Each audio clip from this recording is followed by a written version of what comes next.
오늘 마가복음 강의 46번째 시간으로 주님의 진노라는 제목으로 말씀 나누겠습니다. 여러분, 그런 말이 있죠. 착한 사람이 화를 내면 무섭다. 맞습니다. 더 무섭다. 왜 그래요? 평소에 웬만한 일로 막 짜증내고 화내는 사람들은 또 화내면 그런가 보다 하겠죠. 그죠? 자잘한 일로 화를 내니까. 근데 평소에 화를 내지 않던 사람이 화를 낸다는 건 그 뭐예요? 임계점을 넘었다는 거지 않습니까? 그죠? 그 사람이 오죽 착한 사람이 화를 냈다는 건 그 사람이 화를 낼 만큼 큰 잘못을 그가 했기 때문에 그가 화를 냈다는 거죠. 그래서 평소에 화를 내지 않고 착한 사람이 화를 내면 더 무서운 겁니다. 근데 예수님도 그렇죠. 여러분, 예수님께서 화를 내시는 장면 여러분 기억나십니까?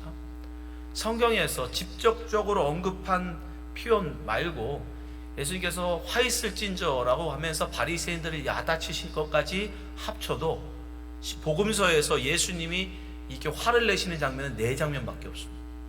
딱 4곳밖에 없어요. 그런 예수님께서 오늘 본문에 진노하사 화를 내셨다라는 말씀을 하십니다. 평소에 화를 내지 않으시는 사랑이 많으시고 인자하신 예수님께서 왜 제자들에게 화를 내셨을까? 무엇이 그토록 그 인자하신 예수님을 화나게 했을까? 그래서 우리는 다른 어떤 것보다도 오늘 본문을 주의해서 보아야 하는 것입니다. 예수님께서 지금 계속해서 제자들을 가르치고 계시고, 제자란 무엇인가, 예수님을 따른다는 것은 무엇인가에 대해서 말씀하시면서 처음으로 제자들에게 화를 내십니다. 무엇이 예수님이 이토록 화나게 하신 걸까요? 우리가 그것을 잘 알아서 우리 자신이 과연 우리 자신은 어떠한지, 우리 혹시 예수님을 우리도 화나게 하고 있지는 않는지, 예수님 우리를 보면서 속상해하지는 않으실지 우리 자신을 돌아보는 그런 시간 됐으면 좋겠습니다. 첫 번째, 예수님께서 왜 화를 내셨는가? 그것은 제자들이 예수님을 오해케 만들었기 때문입니다. 오늘 본문 13절 14절 한번 보시기 바랍니다. 사람들이 예수님께서 만져주심을 바라고 어린아이들을 데리고 오매 제자들이 꾸짖거늘 예수께서 보시고, 뭘 보셨다는 거예요? 제자들이 어린아이 데려오는 것을 꾸짖는 걸 보셨다는 겁니다. 그리고 노하셔요. 여기 13절에 보면 그들이 예수님께 어린아이들을 데려왔다고 얘기합니다. 근데 만져주심을 바라고 라고 나와요. 근데 단지 예수님이 그냥 터치해 주시는 걸 원하고 온 것 같지는 않습니다. 오늘 본문의 16절에 보면 예수님께서 그 아이들을 안고 그들 위에 안수하시고 축복하셨다라는 말씀을 보면 분명히 이 부모들은 예수님께서 이 아이들을 안고 축복해 주시기를 바라고 데려왔던 거예요. 그러면 이 부모들이 유별나서 특별히 이렇게 학구열이 높아서 이 아이들을 데리고 온 건가? 아니요. 당시에 인자한 모든 납비들이 다 그런 건 아닙니다. 그러나 인자한 납비들은 이렇게 아이를 데리고 오면 그 아이들을 안고 축복해 주었어요. 부모들은 이왕이면 저명한 납비들, 훌륭하다고 하는 납비들에게 아이들을 축복받게 하면 이 아이도 그 납비처럼 크지 않을까라고 하는 그런 기대가 있기 때문에 이 부모들은 어떻게 하든지 유명한 저명한 아주 훌륭하다고 소문난 납비들에게 아이들의 축복기도 받고 싶어 했어요. 그래서 예수님께도 데리고 온 거예요. 그러니까 적어도 이 부모들은 어떤 마음인 거예요? 예수님께서 결코 우리를 거절하지 않으실 거야. 그분은 훌륭하신 납비니까 우리 아이들을 분명히 축복해 주실 거야 라고 기대하고 데려왔는데 그의 제자들이 꾸짖는 거예요. 여기서의 꾸짖다는 말도요, 여러분, 그냥 책망하다 정도가 아니에요. 상대방이 부끄러울 만큼 야단치는 거예요. 부끄러울 만큼, 한마디로 우리말로 표현하면 눈물이 쏙 빠질 만큼 야단을 치는 거예요. 그걸 보시고 예수님께서 진노하셔요. 왜 그게 예수님을 진노하게 하는 걸까? 여러분, 그렇게 아이들을 쫓아내고 아이들을 못 오게 하면 그 아이들의 부모들은 예수님을 어떻게 생각할까요? 이 랍비는 아이들을 좋아하지 않는구나. 이 예수라고 하는 랍비는 아이들에게 자비롭지 않구나. 진짜는 자비로우신 분인데, 진짜는 그는 누구보다도 아이들을 사랑하시는 분인데, 제자들의 이 행동이 결국 예수님을 어떻게 만들어요? 자비하지 못한 사람, 아이들한테 관대하지 않은 사람, 인색한 사람, 예수님을 오해케 한다. 예수님을 다른 사람들에게 잘못 인식시킨다. 그것 때문에 예수님께서 지금 그들을 책망하고 계신 거예요. 인자하신 예수님이 인색한 예수님이 되어버렸거든요. 사랑의 예수님이 사랑이 없는 예수님이 되어버렸거든요. 그 제자들의 행동이, 그 제자들의 삶이 겨우 예수님을 그렇게 만들어버린 거예요. 오해하게 만들어버린 거예요. 그래서 예수님은 그걸 지금 지적하고 계신 겁니다. 여러분, 이처럼 그 제자의 삶은 그 스승을 칭찬받게도 할 수 있고 욕되게도 할 수 있어요. 주인, 이 종도 마찬가지죠. 종도 어떻게 하냐에 따라서 주인을 칭찬받게도 하고 욕되게도 합니다. 오늘 이 얘기와 정반대의 경우가 바로 누가복음 16장에 나와요.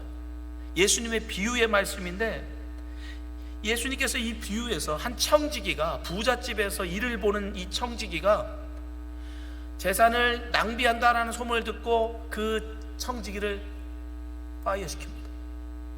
너 일을 정리해라, 일 그만둬라. 그러자 이 청지기가 내가 여기 일을 그만두면 어떻게 할까? 나가서 땅을 파자니 힘이 없고 사람들한테 빌어먹자니 부끄럽구나. 그래서 이 청지기가요, 기가 막힌 머리를 씁니다. 청지기가 속으로 이르되 주인이 내 직분을 빼앗았으니 내가 무엇을 할까? 땅을 파자니 힘이 없고 빌어먹자니 부끄럽구나. 내가 할 일을 알았도다. 이렇게 하면 직분을 빼앗긴 후에 사람들이 나를 자기 집으로 영접하리라. 주인에게 빚진 자를 일일이 불러다가 먼저 온 자에게 이르되 내가 내 주인에게 얼마를 빚졌느냐? 말하되 기름 100마리이다. 이르되 여기 내 증서를 가지고 빨리 앉아 50이라 쓰라. 또 다른 이에게 이르되 너는 얼마를 빚졌느냐? 이르되 밀 100석이니이다. 이르되 여기 내 증서를 가지고 80이라 쓰라 하였느니라. 자, 기름 100마를 빌린 사람에게는 50이라고 쓰라고 하고 밀 100석을 빌린 사람에게는 80석이라고 쓰라고 합니다. 요즘으로 치면 큰일 날 일이죠. 사용 증서를 지금 변조하고 있는 거니까. 근데 놀라운 건 뭐예요? 그러한 청지기의 행동을 보고 주인이 뭐라고 하냐면요, 칭찬합니다. 주인이 이 옳지 않은 청지기가 이를 지혜 있게 하였으므로 칭찬하였으니 이 세대의 아들들이 자기 시대에 있어서 빛의 아들들보다 더 지혜로움이니라. 이게 무슨 경우입니까? 아니, 기름 100마를 빌린 사람을 50을 깎아주고 밀 100석 빌린 사람 20을 깎아줬는데 그걸 칭찬해요. 여러분, 여기에는 놀라운 반전이 숨어 있어요. 그 당시에는 이 부자들이 기름을 빌려줄 때 율법에는 분명히 이자를 받지 말라고 돼 있어요. 그래서 이자를 대놓고 받을 수 없었습니다. 뭐 받아도 되죠. 그러면 뭐라고요? 주변으로부터 저는 사람은 율법도 지키지 않는 악한 자다라고 하는 말을 듣거든요. 그래서 교묘하게 부자들이 기름을 빌려줄 때 어떻게 했냐면 50을 빌려주고 차용증에는 100이라고 썼어요. 기름은 되게 이자가 비쌌어요. 그럼 이자가 몇 프로예요? 100%예요, 여러분. 100%. 한 대를 빌리면 2대로 갚아야 되는 거예요. 그러니까 50을 빌렸으니까 이 사람은 100을 갚아야 되는 거예요. 그래서 100이라고 써줬던 거예요. 밀도 마찬가지예요. 밀은 25%의 이자가 붙었어요. 그래서 80을 빌려주고 100을 갚아라 라고 해서 100석을 빌린 것처럼, 그러면 마치 이자를 자기는 안 받는 척, 그러나 실상은 이자를 받고 있는 거예요. 그것도 고리대업이죠. 100% 25%의 이자를 받고 있으니까. 그러니까 실상은 이자를 받으면서 이득을 취하면서 겉으로는 굉장히 자비롭고 자기는 율법을 잘 지키는 사람처럼 행동하고 있었던 거예요. 근데 이 청지기가 지금 어떻게 합니까? 이자를 싹 깎아줘 버렸어요. 물론 자기가 그 집에 가서 이득을 얻으려고 그런 거지만 어쨌든 이 주인은 그럼 어떻게 되는 겁니까? 다른 사람들은 교묘하게 이자를 받는 부자들, 악랄한 부자들인데 이 부자는 이렇게 해줌으로 말미암아 이자도 하나도 받지 않는 부자가 된 거예요.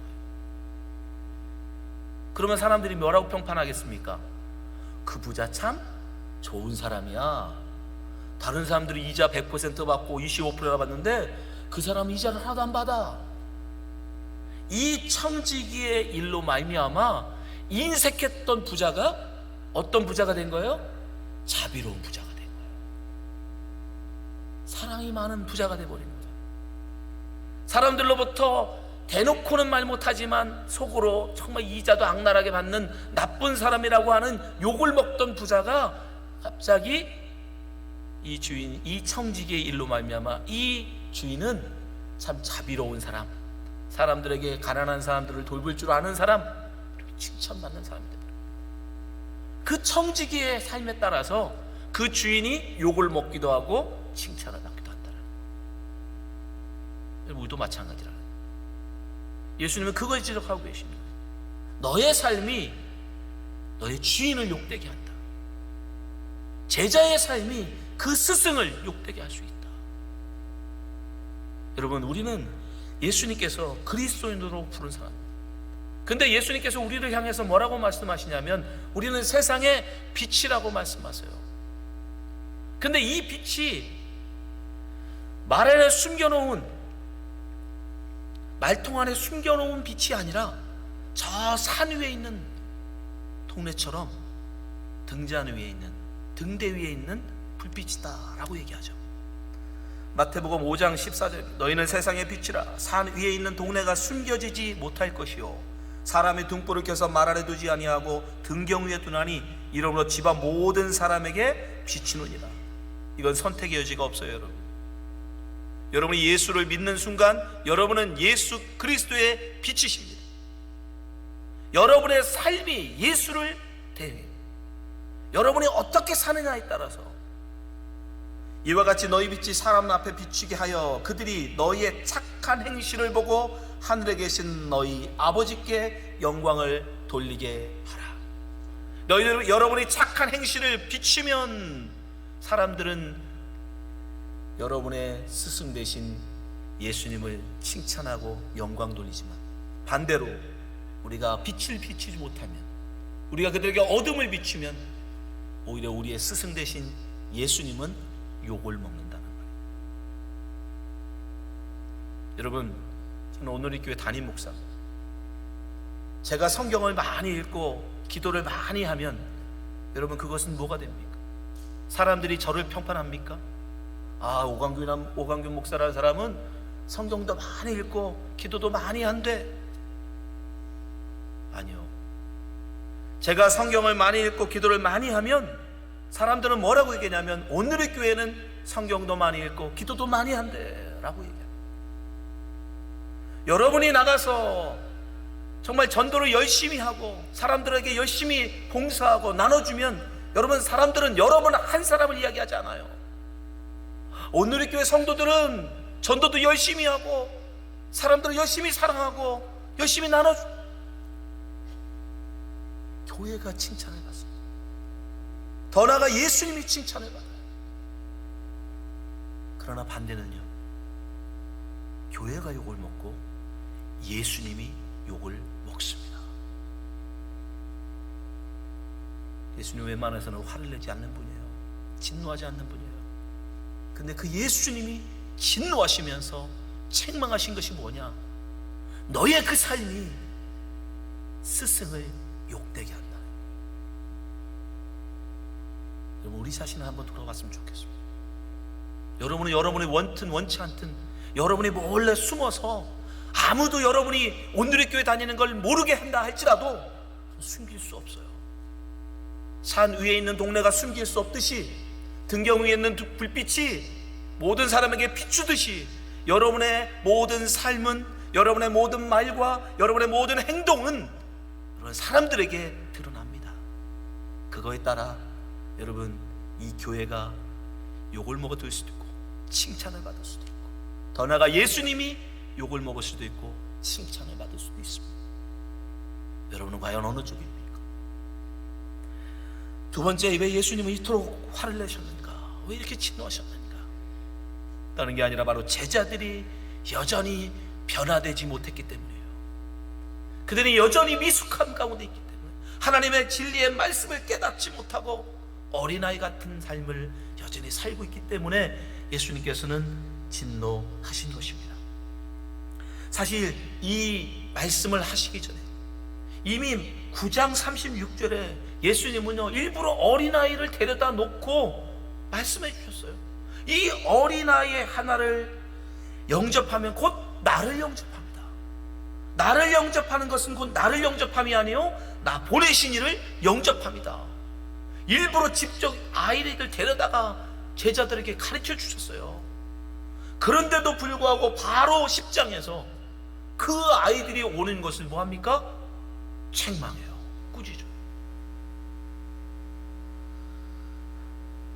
그러자 예수님이 그들을 책망해서 말씀하시죠. 오늘 15절 말씀하세요. 내가 진실로 너에게 이르노니 누군지 하나님의 나라를 이 어린아이와 같이 받들지 않는 자는 결단코 그것에 들어가지 못하리라.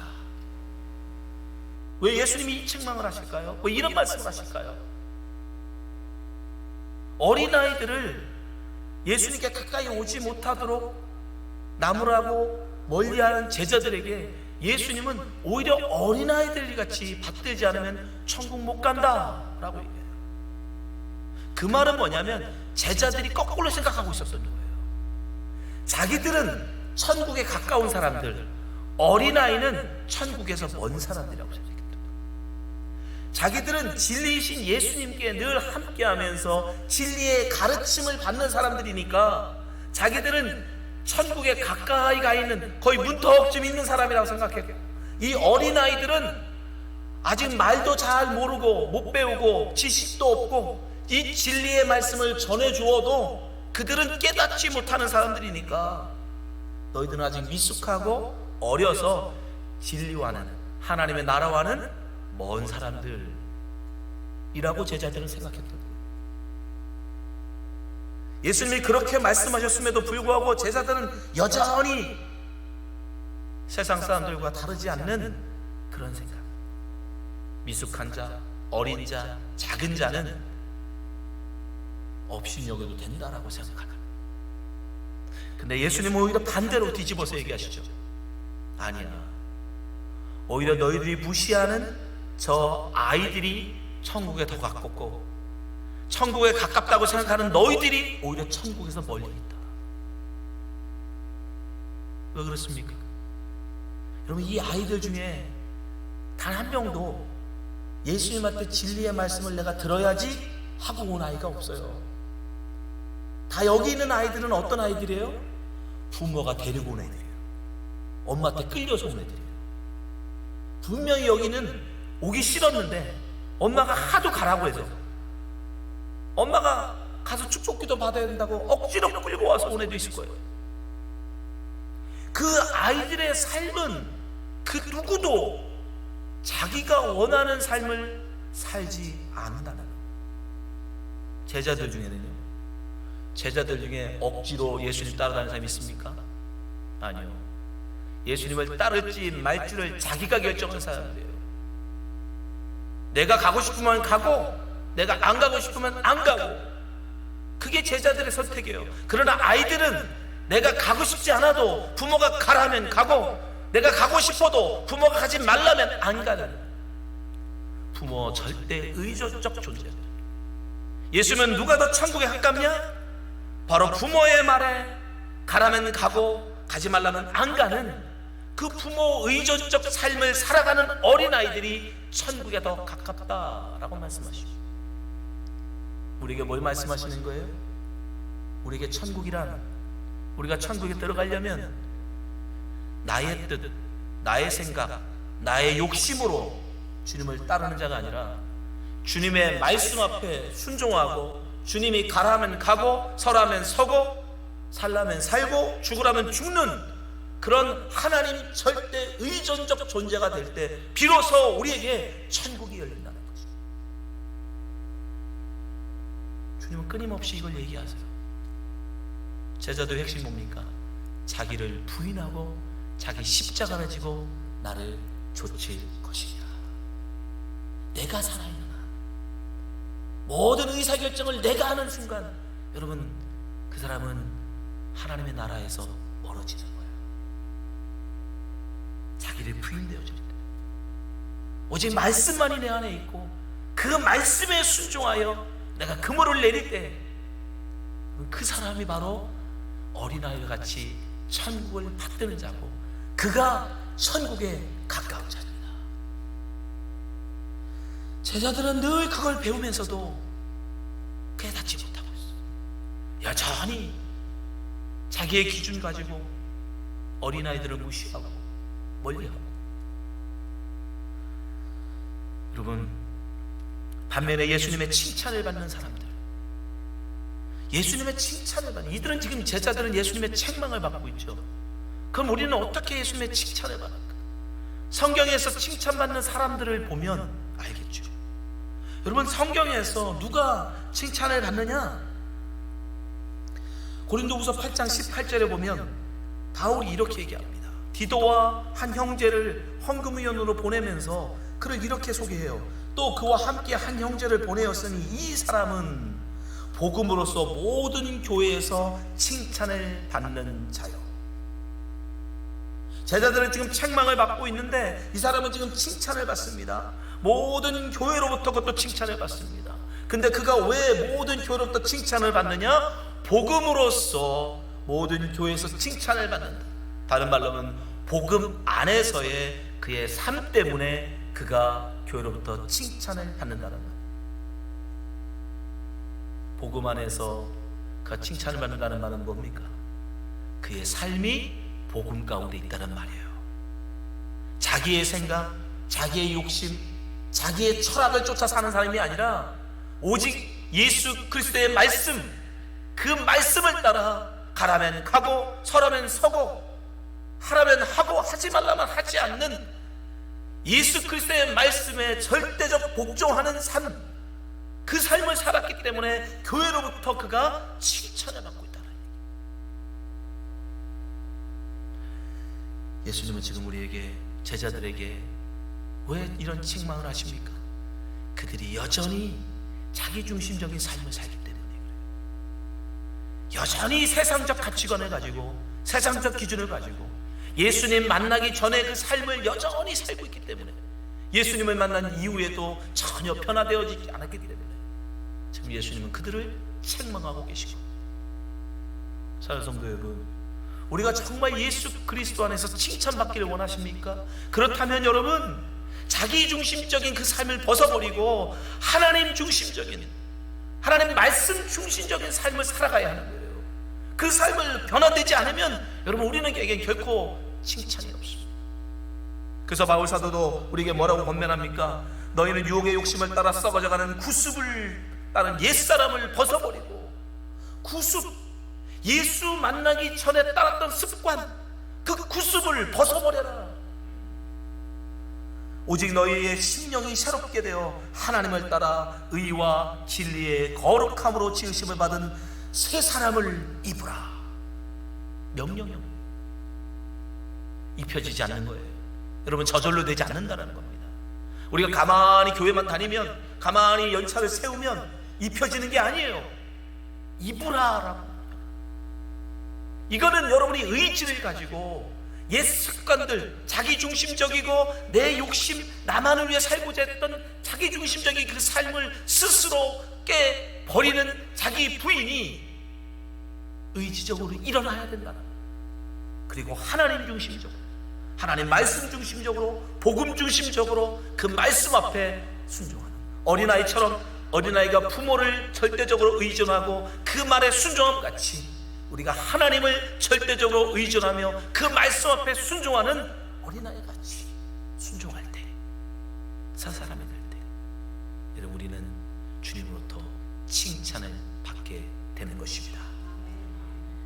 사랑하는 성도 여러분, 정말 저는 우리 오늘 이렇게 모든 성도님들이 정말 예수 그리스도인으로 완전히 변화되기를 원합니다. 정말 여러분들이 모두가 다 주님 앞에 칭찬받는 그리스도인이 됐으면 좋겠습니다. 그건 다른 거 없습니다. 여러분, 옛날 우리가 예수님 만나기 전에 우리가 해오던 모든 그 구습들, 그 생각들, 가치관들 여러분 다 버려야 돼요. 그걸 다 벗어버리고 우리는 예수 그리스도의 복음 안에서, 말씀 안에서, 믿음 안에서 새로운 생각과 새로운 가치 기준과 새로운 기준을 가지고 그리스도인으로서 여러분 세상을 살 때 우리에게 칭찬이 있는 것입니다. 바울은 분명히 얘기하죠. 그리스도 안에서 우리는 새 사람이 되었도다. 여러분, 우리가 예수 그리스도 안에서 새 사람이 될 때 주님 앞부터 칭찬이 있습니다. 그 노하기를 더디하시고 자비로우신 예수님이 제자들에게 화를 내십니다. 언어적으로 보면 이거는 울부짖다라는 단어에서 나온 단어예요. 그거 울부짖으시, 너무너무 속상해서 주님이 제자들을 지금 울분을 토하고 계시죠. 뭐 때문에 울분하십니까? 그들의 삶이 주님을 욕되게 하고 있기 때문에, 그들의 삶이, 생각이 여전히 자기중심적인 삶에서 벗어나지 못했기 때문에 주님은 제자들을 보며 울분을 터뜨리게 되겠어요. 오늘 우리는 어떨까요? 오늘 우리의 삶을 주님이 보시면 여러분 어떨까요? 여전히 예수 믿기 전에 삶을 살고 있는 우리를 보면서 또 울분을 터주실까요? 아니면 변화되어진 우리 모습을 바라보며 주님이 환한 미소로 우리를 칭찬하실까요? 오늘 이 아침에 주님 앞에 나오신 모든 성도님들이 정말 주님 앞에, 말씀 앞에 새롭게 변화되어져서 주 앞에 칭찬을 받는 모든 성도가 되시기를 주님의 이름으로 축원합니다. 기도하겠습니다.